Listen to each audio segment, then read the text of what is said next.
नमस्कार, बहुत बहुत स्वागत है आप सभी का। आप देख रहे हैं सप्ताह का सबसे चर्चित शो खबर में दम है। मैं रविंद्र सिंह आपके साथ, और बुलेटिन में हम बड़ी खबरों की पड़ताल करेंगे। सूबे के स्कूलों में सूर्य नमस्कार पर बीजेपी और कांग्रेस आमने सामने हो गए हैं। वहीं ज्ञानवापी पर एएसआई रिपोर्ट को हिंदू पक्ष बड़ी जीत का दावा मानकर चल रहा है, लेकिन मुस्लिम पक्ष इसे गंभीरता से नहीं ले रहा।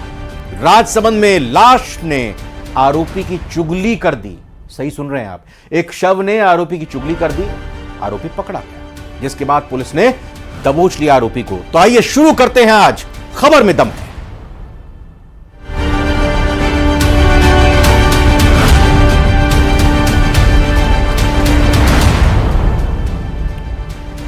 पूरे प्रदेश में 15 फरवरी को सामूहिक सूर्य नमस्कार के आदेश पर सियासत गरमा गई है। बीजेपी जहां इसे भारत की सांस्कृतिक परंपरा बता रही है, वहीं कांग्रेस राज्य सरकार पर आरएसएस की योजनाएं थोपने का आरोप लगा रही है। आइए इस रिपोर्ट को देखते हैं।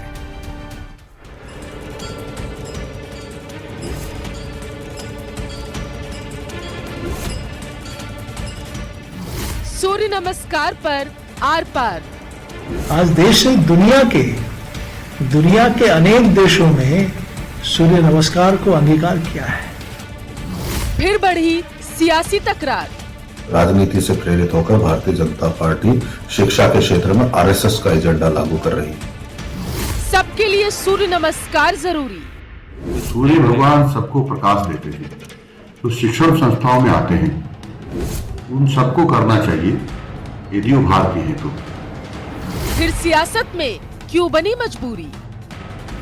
सूर्य नमस्कार पर तकरार का क्या तुक?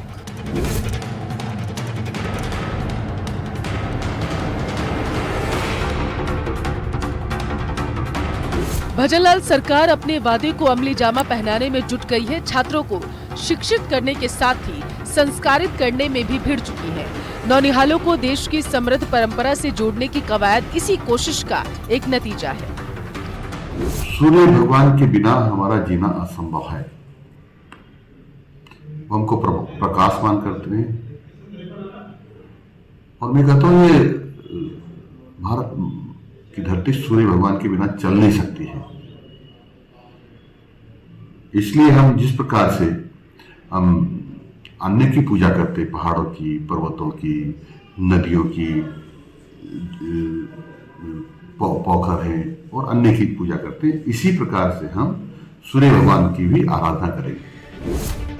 इससे पहले कि कांग्रेस प्रदेश के शिक्षा मंत्री के बयान पर विरोध की रणनीति बनाती, मदन दिलावर के खिलाफ मुहिम चलाती, दिलावर ने कोटा की रामगंज मंडी में युवाओं को सूर्य नमस्कार किसी और के जरिए नहीं, खुद सूर्य नमस्कार करके युवाओं को दिखाया। सूर्य भगवान सबको प्रकाश देते हैं, तो शिक्षण संस्थाओं में आते हैं, उन सबको करना चाहिए यदि वो भारतीय है तो। और भारतीय नहीं है तो मना कर देंगे तो कोई दिक्कत नहीं, पता चल जाएगा कौन कौन भारतीय नहीं है। इतिहास हो, चाहे हमारी संस्कृति हो, हमारी परंपराएं हो, उनका संपूर्ण ज्ञान हो। इस नाते ये सब राजस्थान में हमारे विद्यालय में शुरू हुआ है, तो हम सब लोगों का इसका स्वागत करना चाहिए। आज देश से दुनिया के अनेक देशों में सूर्य नमस्कार को अंगीकार किया है। जाहिर है बीजेपी की कोशिश कांग्रेस को रास नहीं आ रही।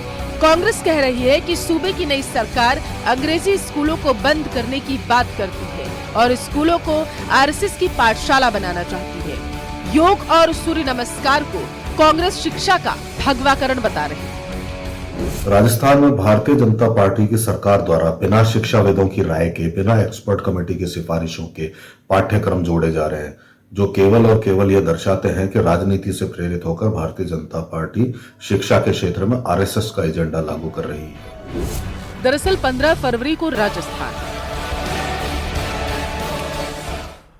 अयोध्या में बने भव्य राम मंदिर की चर्चा अभी थमी भी नहीं कि चर्चा का केंद्र अब महादेव की नगरी काशी बन गई। क्या है वजह? आइए इस रिपोर्ट में देखते हैं।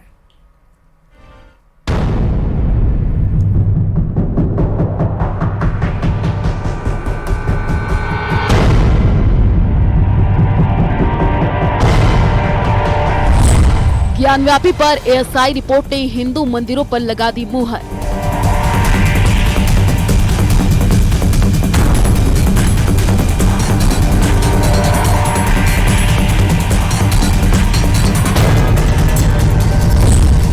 हक की मांग हुई और अधिक मुखर। यह स्वयं स्पष्ट हो गया है कि ये मस्जिद नहीं है, ये मंदिर है और मंदिर का अवशेष मिला, मंदिर की साक्ष्य मिले, इसलिए उसको हिंदुओं को दे देना चाहिए और इसमें किसी प्रकार का विवाद नहीं, कोर्ट स्वयं आदेश दे।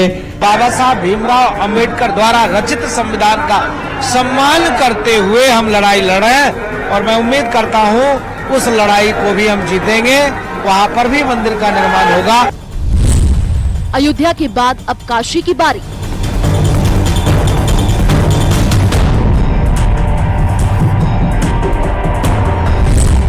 वाराणसी की ज्ञानव्यापी हमारी।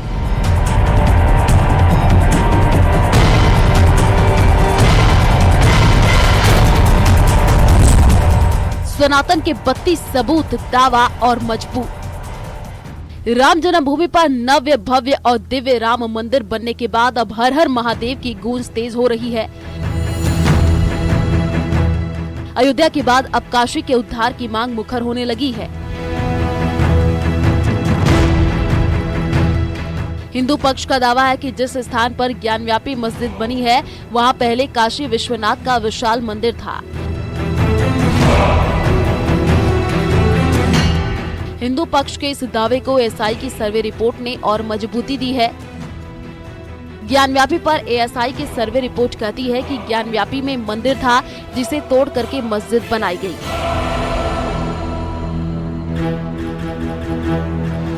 एएसआई ने अपने सर्वे में माना है कि एएसआई ने हिंदू मंदिरों पर मुहर लगाई। वर्तमान में जो ढांचा मौजूद है वो भव्य हिंदू मंदिर को तोड़ करके बनाया गया और एएसआई के मुताबिक वर्तमान में जो ढांचा है उसकी पश्चिमी दीवार पहले के बड़े हिंदू मंदिर का हिस्सा है और पिलर की नक्काशियों को मिटाने की कोशिश की गई है। सर्वे में पाया गया कि मंदिर में पहले एक बड़ा केंद्रीय कक्ष था। उत्तर, दक्षिण, पूर्व और पश्चिम में भी कम से कम एक कक्ष था। इनमें से 3 कक्ष उत्तर, दक्षिण और पश्चिमी के अवशेष अभी भी मौजूद हैं, लेकिन पूर्व में स्थित कक्ष के अवशेषों का पता नहीं लगाया जा सकता है। इसके अलावा एएसआई ने अपनी रिपोर्ट में यह भी स्पष्ट किया है कि यहाँ स्थित खंभों को मॉडिफाई किया गया है जो मूल रूप से हिंदू मंदिर का हिस्सा था। इतना ही नहीं, तहखाने में टूटी हुई मूर्तियों के अवशेष भी मिले हैं।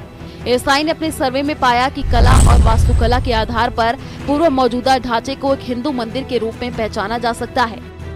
एएसआई के सर्वे में जितनी चीजें उनको मिली थी कोर्ट के ऑर्डर की कंप्लायंस में उसको उन्होंने डिस्ट्रिक्ट एडमिनिस्ट्रेशन को सौंप दिया है।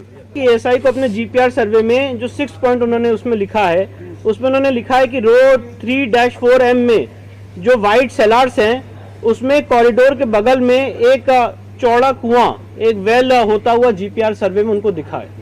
मतलब एएसआई ये कह रहा है कि सेंट्रल चेंबर और main entrance of the previous existing structure में एक एग्जिस्टिंग स्ट्रक्चर है, वेस्टर्न चेंबर और वेस्टर्न वॉल में है, रीयूज ऑफ पिलर्स एंड पिलारेस्टर्स और pre existing structure in existing structure. मतलब ऐसा ये कह रहा है कि जो पहले का स्ट्रक्चर था एक हिंदू मंदिर का, उसी के पिलर्स को रीयूज यहाँ पे किया गया, दोबारा इस्तेमाल किया गया। बेशक ज्ञानव्यापी पर एएसआई की रिपोर्ट ने हिंदू मंदिरों पर मुहर लगा दी है, लेकिन मुस्लिम पक्ष रिपोर्ट को गंभीरता से नहीं ले रहा है। मुस्लिम पक्ष के वकील अखलाक अहमद का कहना है कि इस सर्वे रिपोर्ट में सरसरी निगाह से देखी गई जो तस्वीरें हैं वो पुरानी हैं।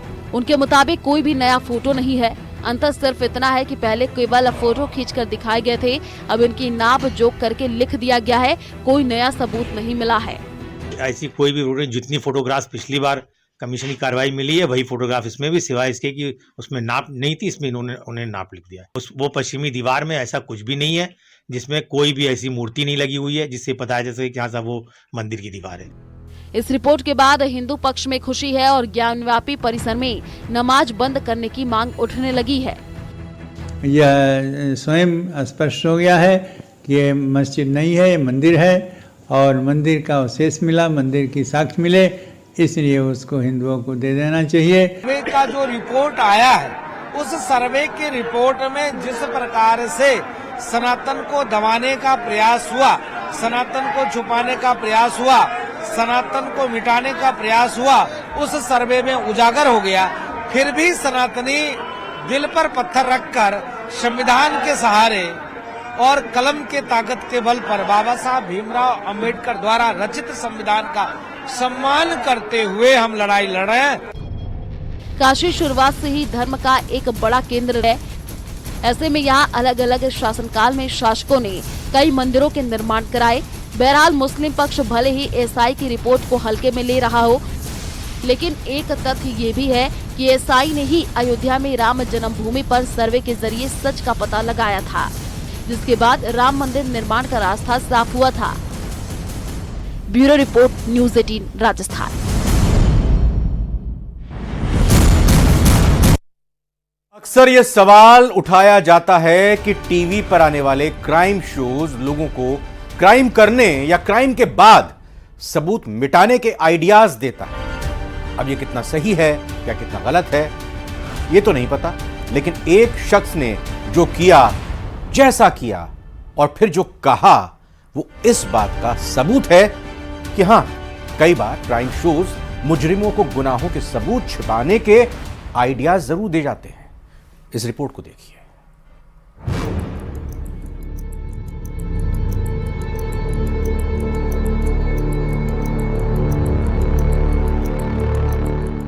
लिव इन पार्टनर का किया कत्ल।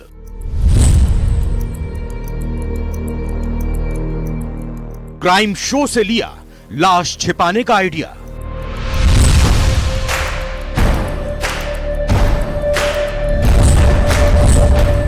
शव को ड्रम में डाल किया सीमेंट में पैक।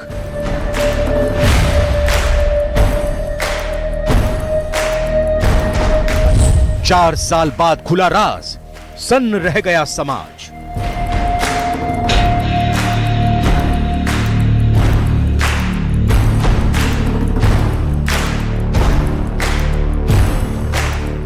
पुलिस को परेशान और समाज को हैरान करके रख देने वाली इस खौफनाक कहानी की शुरुआत पुलिस की रूटीन कार्रवाई से होती है।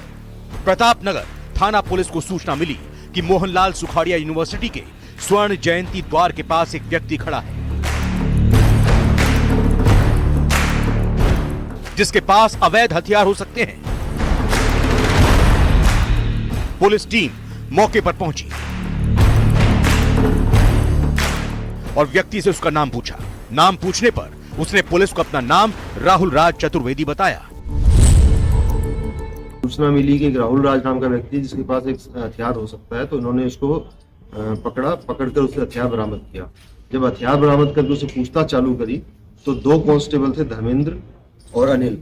उन्होंने सूचना दी कि पहले भी शायद एक लड़की को ये साथ में लेके जा चुका है, उसकी कोई एमपीआर वगैरह दर्ज नहीं थी, चूंकि ये ज्ञात रूप से इसके साथ ही गई थी, पर वो लड़की अभी थोड़ी सी मिल नहीं रही। तो उन दोनों हेड कांस्टेबल और कांस्टेबल की सूचना पर इन्होंने से पूछताछ चालू करी। पुलिस राहुल राज से पिस्टल बेचने वाले के बारे में पता लगा ही रही थी कि उसी वक्त पता चला कि गिरफ्तार आरोपी की एक महिला से दोस्ती हुई थी। दोनों साथ में रहते भी थे, लेकिन महिला कई साल से गुमशुदा है। ये पता चलते ही पुलिस के जांच की सुई दूसरी तरफ घूम गई। पुलिस ने राहुल राज से महिला को लेकर भी पूछताछ की। पूछताछ में आरोपी ने पुलिस को जो कहानी बताई, उसे सुनकर उसके होश उड़ गए। पूछताछ के दौरान उसने बताया कि वर्ष 2019 के अंदर इसने उस लड़की के साथ में राजसमंद में रहना चालू किया था और 2021 के अंदर आपसी इनका जब तनाव बढ़ता गया तो किसी बात पे इनमें आपसे में झगड़ा हुआ और इसने उसकी हत्या कर दी। लाश की चुगली। आरोपी ने पुलिस को बताया कि साल 2019 में शिवरात्रि में एक महिला अपने 2 बच्चों के साथ मंदिर में आई और वो रो रही थी। उसका नाम भानुप्रिया था। आरोपी ने बताया कि महिला के पति नारायण ने उसे घर से निकाल दिया था। वो और उसके बच्चे 2 दिन से भूखे थे और उन्हें उसने खाना खिलवाया। फिर 2 दिन बाद राजसमंद गए, जहां वो पहले किराए पर रहता था। महिला और उसके बच्चों को उसने उसी मकान में छोड़ा। उसने बताया कि भानुप्रिया उदयपुर आती जाती रहती थी। बाद में उसके पति ने तलाक दे दिया और बच्चों को अपने पास रख लिया। दोनों राजसमंद के सनवाड़ में किराए के कमरे में रहने लगे। उसने बताया कि कुछ समय बाद भानुप्रिया को मिर्गी के दौरे आने लगे, फिर उसने उसके साथ झगड़े शुरू कर दिए। आरोपी के मुताबिक 12 मई 2020 को वो रात 8 बजे काम से घर लौटा तो भानुप्रिया ने झगड़ा शुरू कर दिया, जिस पर उसे गुस्सा आ गया और उसने गला दबाकर भानुप्रिया की हत्या कर दी।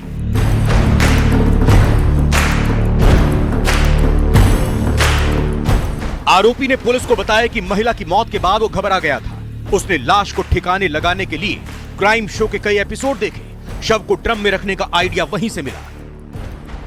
इसको ये गूगल से इन सबसे सर्च करके पता चला कि अगर उसे वायु का और जल का संपर्क कट जाएगा तो बॉडी में से दुर्गंध आना और ये सब चीजें नहीं होगी और डिकम्पोज नहीं होगी भी तो उसकी स्मेल नहीं आएगी बाहर। तो इसने इस तरह से उसको पैक कर दिया ड्राम के अंदर सीमेंट के साथ में और 1 साल तक करीब उसको अपने घर पे रखे रखा। आरोपी ने बताया कि इसके बाद उसने पुराने ड्रम में शव को डाला और उसमें रेत भर दी, फिर सीमेंट से ड्रम को ढक्कन से पैक कर दिया। 2 साल तक शव ड्रम में ही पड़ा रहा। इस दौरान वो अपना काम धंधा करने लगा। 2 साल बाद जून 2022 में एक दिन उसको मकान मालिक का फोन आया कि कमरे से बदबू आ रही है। वो जब पहुंचा और देखा तो ड्रम में एक छेद हो गया जिससे बदबू आ रही थी। तब ये मकान मालिक ने उसको फोन किया, फोन करके बोला कि तेरे कमरे से अजीब सी स्मेल आ रही है, तो आकर या तो अपने कमरे की साफ सफाई कर या अपना सामान यहाँ से खाली कर। जब ये पहुंचा और उसने वहां पे अपना सामान निकाल रहा तो मकान मालिक को शक हुआ तो उसने मकान मालिक को अपनी पूरी बात बता दी। मकान मालिक ने भी उस समय पुलिस को सूचित किए बगैर इसका साथ दिया और दोनों ने मिलकर उस ड्राम से उस बॉडी को निकाला और वहां पे उसको जला के उसको डिस्पोज किया। आरोपी ने मकान मालिक को घटना के बारे में बताया, लेकिन हैरानी की बात यह रही कि सब कुछ जानकर भी मकान मालिक ने आरोपी का ही साथ दिया। फिर ड्रम के पेंदे को तोड़ शव निकाला और घर के बाड़े में जला दिया। हड्डियों को पीसकर नदी में फेंका और राख घर के बाहर फेंक दी। राहुल राज जहां सलाखों के पीछे अपनी करतूत का अंजाम भोग रहा है, वहीं पुलिस और सबूत जुटाने में लगी।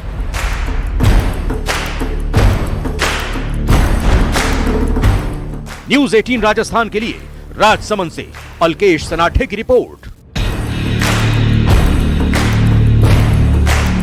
जयपुर के विद्याधर नगर में पुलिस की सजगता के चलते डकैती की एक बड़ी वारदात होने से पहले ही बेपर्दा हो गई और पुलिस ने उस सुरंग का पता लगा लिया जिसे डकैती की प्लानिंग के तहत तैयार किया जा रहा था।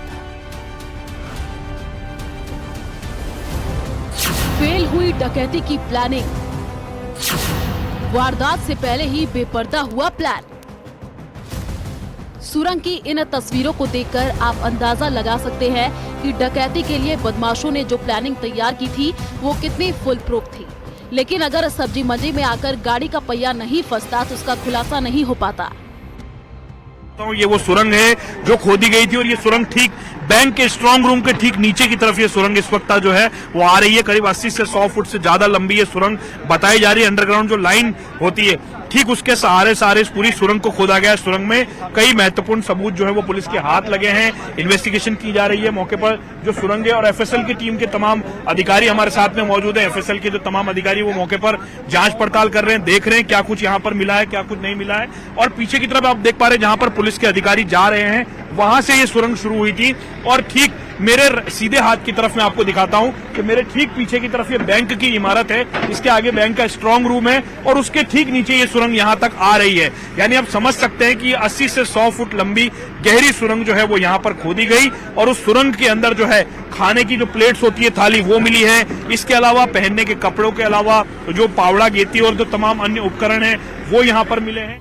डकैती के लिए तैयार की गई सुरंग तो आप देख ही चुके हैं। अब जरा इस दुकान को भी गौर से देखिए। ये वही दुकान है जिसे करीब 6 महीने पहले किराए पर लिया गया था, जहां दिन में खेती से जुड़ी सामग्री को बेचा जाता था। लेकिन आरोप के मुताबिक रात होते ही यहां सुरंग को खोदने का काम शुरू हो जाता था। ये तस्वीर है विद्याधर नगर के उस बैंक के ठीक पीछे की जहां पर एक सुरंग बनाई गई। कई लंबी फीट ऊंची जो सुरंग है, गहरी सुरंग बना करके इस सुरंग को कई महीनों और कई दिनों की मेहनत के बाद तैयार किया गया। मगर पुलिस ने इन बदमाशों के लिटोरों के अरमानों पर पानी फेर दिया और डकैती से ठीक पहले पुलिस को इस सुरंग की सूचना मिली। जिस जगह पर मैं मौजूद हूं इसके ठीक मेरे दाहिनी ओर जो है सीधे के हाथ की तरफ जो है यहाँ पर एक बैंक मौजूद है, SBI बैंक, और इसके ठीक पास में कई अन्य बैंक और ATMs भी जो है वो भी यहाँ पर मौजूद है। वो दुकान दिखाते हैं जहां से ये सुरंग की शुरुआत हुई। पीछे सब्जी मंडी तक की सुरंग इस दुकान के अंदर से ही जो है वो निकाली गई थी और इस दुकान को फिलहाल पुलिस ने सीज कर दिया है, अपने कब्जे में ले लिया। यहाँ से FSL की टीम ने जो सबूत है वो यहाँ से एकत्रित किए हैं। इस दुकान के अंदर बताया जाता है कि दिन में तो खाद बीज का काम चलता था और रात को जो है इस दुकान के जो अंदर जो व्यापारी होते थे, 3 से 4 ऐसे लोग होते थे जो यहाँ से इस जमीन के अंदर जो है वो सुरंग को लगातार खोद रहे थे। स्थानीय व्यापारी हमारे साथ में, उनसे बात करते हैं। आप कोई व्यापारी हमारे वहाँ कोई बंदा बैठता है, वहाँ काम करता है, उसने आके ये कहा कि भाई साहब मेरी आलू की गाड़ी आई है, उससे जमीन धस गई है नीचे, उसका एक ट्रॉली मंगवा के और उसको पटाया जाए, पाट दिया जाए। और इसी के साथ फिलहाल आज खबर में दम है में इतना ही। आप बने रहिए।